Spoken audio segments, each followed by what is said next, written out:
What's up everyone, my name is Chris Cobra and welcome to the very first video on my Airsoft channel. And the star of the show today is going to be the G&G ARP9. And this is going to be getting a pretty cool color scheme today. If you've ever played Call of Duty Modern Warfare, you would know that in the store section, you could actually buy bundles. And in those bundles, you can get really cool color schemes and camos for your guns. You can get new soldier skins and all that stuff. But there was this one bundle that I really liked, and it was part of the Wendigo pack or something like that. And there was a SCAR in that bundle. There was a SCAR blueprint. And in that bundle, that SCAR had a silver upper receiver and a white lower receiver. And that's something that I want to replicate on my ARP9 because I think it would look absolutely amazing. So that's what we're going to be trying to focus on today, is just trying to closely replicate that color scheme and just try to put it on my ARP9 because I think this is a pretty slick gun and I think that color scheme will look amazing on this platform, on this 9mm AR. So let's go ahead, let's get this gun ready for paint, let's get it all disassembled, and yeah, let's get to it. Hopefully you guys like this video and leave a like if you do enjoy, and yep, let's get started.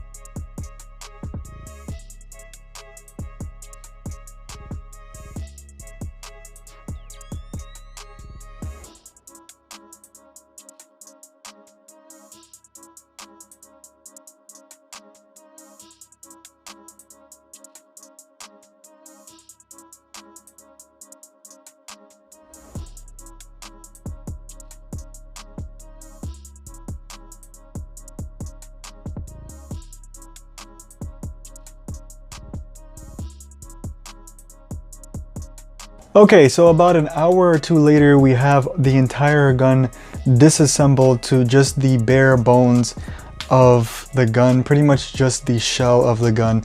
Nothing has been left on the gun. I took the rail off. Everything is just disassembled and ready for paint. When you paint plastic or metal, make sure you just give it a quick sand with some gritted paper, and just give it a quick little sand. That way the paint can adhere to the surface, because sometimes these plastic surfaces are very smooth and sometimes paint has trouble sticking to them.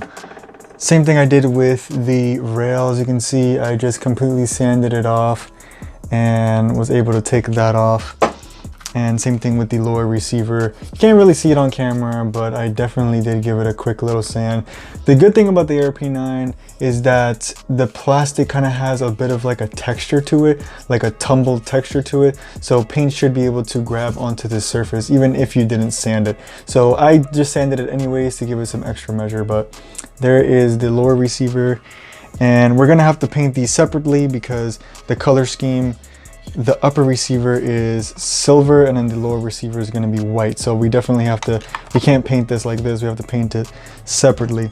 But before we go ahead and start painting this, let's look at some of the stuff that I'm using. So I'm going to be using the Rust-Oleum metallic finish. Now this one is not really that like shiny. It's just like a silvery type of color. I have, for an example, I have my PPQ that I actually painted the slide with. As you can see, it's a very subtle gray. It's not really like super shiny, so we'll leave it like that. We're not gonna have like a mirror finish or anything like that. And then I'm gonna use Krylon Fusion all-in-one paint and primer, matte white. This is actually really good paint. It's really thick, so it doesn't scratch off really that easily. And then to top it all off, we're gonna put some crystal clear enamel over everything just to kind of protect our hard-earned paint job. And trust me, I did not want this to get all scratched up because the amount of crap that I had to do to take this gun apart was a pain in the ass. So here you see me putting on and applying the first coat. So this is gonna be our silver or platinum, whatever you want to call it, color. And I'm putting it onto the upper receiver and the rail of the ARP9. Just make sure that you get a good coverage that first coat because I'm only going to be applying 2 coats because I don't want to make the paint too thick, because I do have to apply 2 more coats of the clear coat as well. So we don't want to like have too many layers of paint. So just 2 coats will do it. It will cover it. Just make sure you put a good first layer.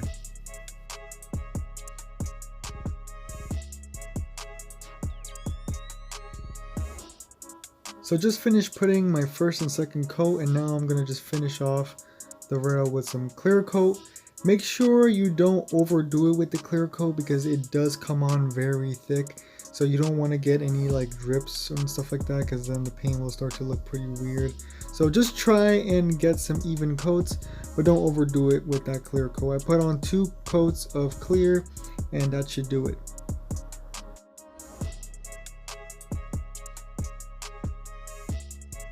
Just got done painting my parts, my upper receiver silver. That is the upper receiver of the AIRSOFT. I think the rail though did come out very nice, as you can see here. That's a really cool color of that rail. And then the trademarks are actually kind of engraved very well, that way you can kind of almost still see them through the paint. And I did give it like 2 coats plus the clear coat, so those engravings are pretty well etched in there. You can still see them very clearly. And then here is our buffer tube for our stock. And these are going to be the only parts I believe that are going to be silver, and then the rest of the parts should be white. Now I have kind of an idea for the white. I don't want it to just be plain white. I might do a little bit of a pattern on it as well, just to kind of break up the bottom receiver, but I'm not sure yet. I might just do plain white. I think it'll look really cool, just a clean plain white, but that will have to wait until tomorrow because I kind of lost daylight. So I'll paint the white parts tomorrow and then we can start assembling our gun. But before we go on, let's take a look at some of the attachments I had on my gun, because I know you guys are wondering. Alright, so before we move on, let's go ahead and let's talk about the attachments I actually have on my AIRSOFT. So first thing I want to talk about is just a rail, or like a sight riser, so I can get my mask and my headgear behind my sights. Next is my flashlight. I will link all of these in the description, so if you guys are interested in any of these products, you can go ahead and just purchase it from Amazon or from Evike or wherever where I got these from. So this is just a little pistol flashlight that I put on the front end of my AIRSOFT. The reason why I like this one is because it has the button on the top, so I can kind of just hold the gun and, you know, click the flashlight on and off. Next, I have my red dot sight. This is just a cheap red dot sight that I got from Amazon, I believe, and it was, I think it ran me about $25 to $28 or something like that. It's very inexpensive, but they work very well, and again, doesn't really add too much weight to my overall build. Next, I have this skeletonized front grip or foregrip, vertical grip, whatever you want to call it. It's pretty small, it's pretty stubby, and I got this one from Evike, and link will be in the description for this one too if they still have it in stock. The reason why I like this is because it's like skeletonized, so I thought that was pretty sick. And the only complaint I have about this is that this, the way you tighten it, it sticks out a lot.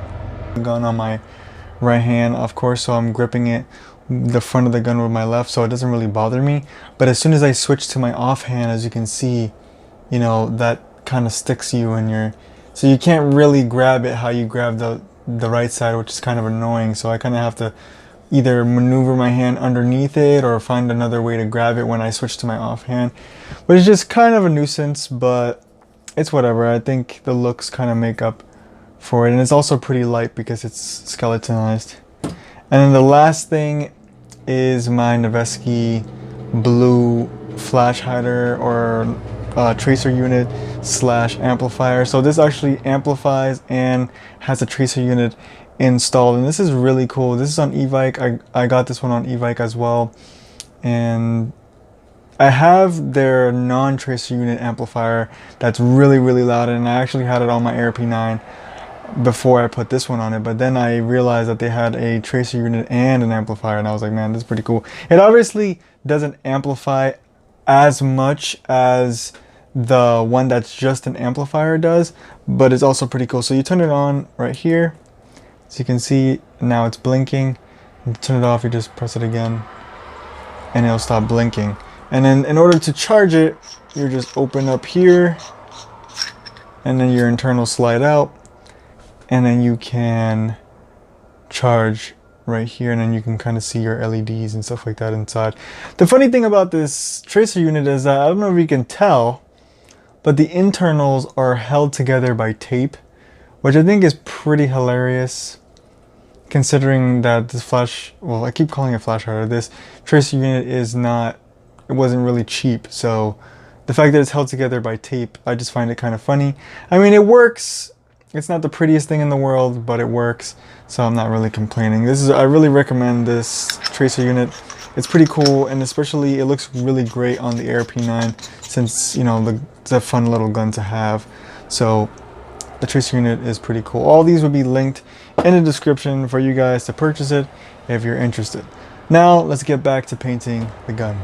Alright guys, so next day, and I have the lower receiver of the ARP9 all painted in this nice white. I did at the end of the day decide to add the like camouflage pattern here, just a couple of like little strands of camouflage. I just used gray paint for that, and I did that because I wanted to add that little bit more detail to it, because in the game there are, if you look closely, there is like little strands of like a camouflage or like a leaf pattern on the lower receiver of that scar. So I wanted to closely replicate that. So now what we're gonna do, we're just gonna put everything together and we'll show the reveal at the end. So stay tuned, let's get all this together, and yeah, let's show off the gun.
Alright everybody, that's going to be the end of today's video. Hopefully you guys enjoyed this paint job that I did on my ARP9, and just let me know what you guys think in the comments. Do you like the paint job? Do you not like the paint job? And yeah, just let me know your thoughts down below, and really hope you guys liked the video. If you did, make sure you leave a like, because it'll help me out on the channel, and I got a lot of stuff planned for this channel, so stay tuned, and I'll see you in the next one.